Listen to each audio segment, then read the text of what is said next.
حدیث نبوی۔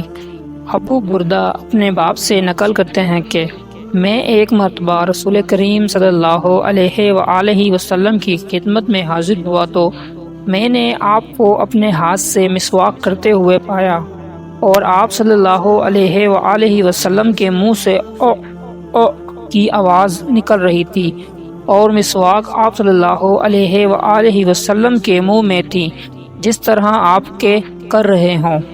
صحیح بخاری حدیث نمبر 244۔ حدیث نبوی۔ رسول کریم صلی اللہ علیہ وآلہ وسلم جب رات کو اٹھتے تو اپنے منہ کو مسواک سے صاف کرتے۔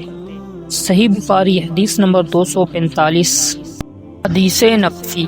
رسول کریم صلی اللہ علیہ وآلہ وسلم نے فرمایا کہ میں نے دیکھا کہ خواب میں مسواک کر رہا ہوں تو میرے پاس دو آدمی آئے، ایک ان میں سے دوسرے سے بڑا تھا تو میں نے چھوٹے کو مسواک دے دی، پھر مجھ سے کہا گیا کہ بڑے کو دو، تب میں نے ان میں سے بڑے کو دے دی۔ صحیح بخاری حدیث نمبر 246۔